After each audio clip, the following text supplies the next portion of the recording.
കുസൃതിയാണേലും പൂപ്പി ഒരു മിടുക്കന. അവനെല്ലാം അറിയണമെന്നുണ്ട്. അതുകൊണ്ടാണ് അവൻ 100 ചോദ്യങ്ങൾ ചോദിക്കുന്നത്.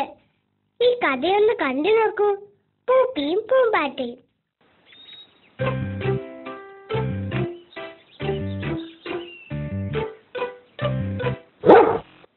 ചട്ടിപ്പട്ടി എന്തോ കണ്ട് കുറയ്ക്കുക. അയ്യോ, എനിക്ക് പേടിയാവുന്നു.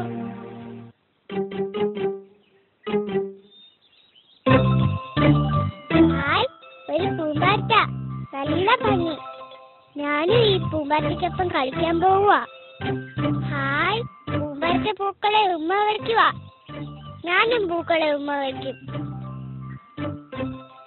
ഹായ്, നല്ല മണം. ഇതും കൊള്ളാം. ഇനി ഇതോ? ഇത് പൂവല്ല, തീർച്ച. അയ്യോ, ഇതൊരു പുഴുവാണല്ലോ. എന്താ പൂപ്പി, നിനക്ക് എന്ത് പറ്റി? അയ്യോ കാക്കമ്മേ, ഇതിലൊരു പുഴു. എനിക്ക് പേടിയാവുന്നു. നീ ഒരു മണ്ടൻ തന്നെ. അതിനെ കണ്ട് നീ പേടിക്കണ്ട. ആ പുഴു തന്നെയാണ് ഭംഗിയുള്ള ചിത്രശലഭമാകുന്നത്. എന്നിട്ടോ? ദേ, ആ ഇലയിലേക്ക് നോക്ക്. അവിടെ കണ്ടോ ഒരു ചിത്രശലഭം? അത് ആ ഇലയിൽ മുട്ടയിടുകയാണ്. മുട്ടയിൽ നിന്നാണ് ഇവനെ പോലുള്ള പുഴു ഉണ്ടാകുന്നത്. അതാ ആ ഇലയിൽ ഒരു പ്യൂപ്പ കണ്ടോ? ഈ പുഴുവും അതുപോലെ ഒരു പ്യൂപ്പയ്ക്കുള്ളിൽ സമാധിയാകും. എന്നിട്ട് ദിവസങ്ങൾ കഴിയുമ്പോൾ ഭംഗിയുള്ള ചിത്രശലഭമായി പുറത്തു വരും. ഹായ്, കൊള്ളാമല്ലോ. നീ ഒരു മിടുക്കൻ തന്നെ.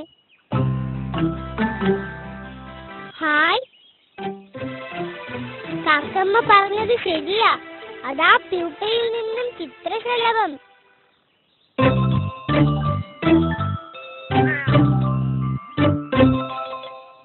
എന്താ, നിനക്ക് എന്നെ ഇഷ്ടമാണോ? വാ, നമുക്ക് കളിക്കാൻ പോകാം.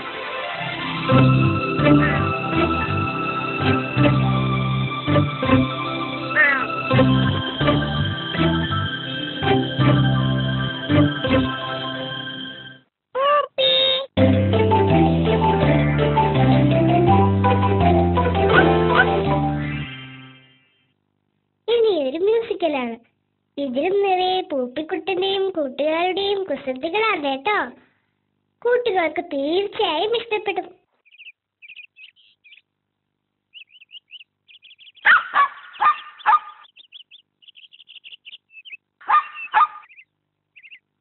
കൂട്ടുകാരെ, നമുക്കൊരു കളിവണ്ടി ഉണ്ടാക്കാം.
പൂപ്പിക്കുട്ടനെ എല്ലാവർക്കും ഇഷ്ടമായെന്ന് എനിക്കറിയാം. പൂപ്പിയുടെ കഥകളുമായി ഞാൻ ഇനിയും വരും. കാത്തിരുന്നു. Bye bye.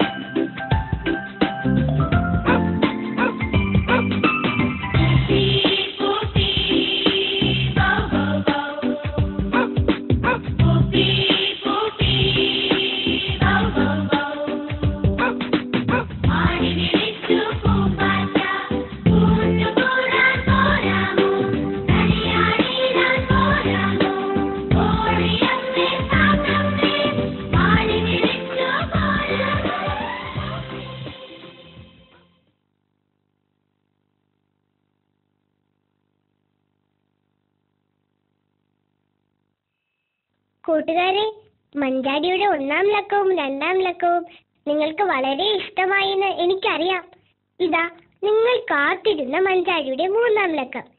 ഇന്ത്യയിലെ മറ്റു ഭാഷകളിൽ നിന്നുള്ള നാടോടി കഥകളാണ് ഇതിലുള്ളത്. കൂട്ടുകാർക്ക് പാടി രസിക്കാൻ ഇമ്പമുള്ള പാട്ടുകളും. മഞ്ചാടിയുടെ 3-ാം ലക്കം മറക്കാതെ വാങ്ങണേ. നഴ്സറിയിലെയും 1-ാം ക്ലാസ്സിലെയും കൊച്ചു കൂട്ടുകാർക്കായി ഇതാ ട്വിങ്കിൾ ട്വിങ്കിൾ ഒരുക്കുന്ന മൾട്ടിമീഡിയ. ഇനി കൂട്ടുകാർക്ക് കണക്കും സയൻസും ഇംഗ്ലീഷും മലയാളവും ഒക്കെ രസമായിട്ട് പഠിക്കാം. തീർന്നില്ല, നിങ്ങൾക്ക് പടം വരയ്ക്കാം, പാട്ടുകളും കഥകളും കേൾക്കാം, പഴഞ്ചൊല്ലുകളും കടങ്കഥകളും പഠിക്കാം. പിന്നെ ഒത്തിരി കളികളുമുണ്ട് കേട്ടോ. മറക്കല്ലേ, ട്വിങ്കിൾ ട്വിങ്കിൾ ഒരുക്കുന്ന മൾട്ടിമീഡിയ.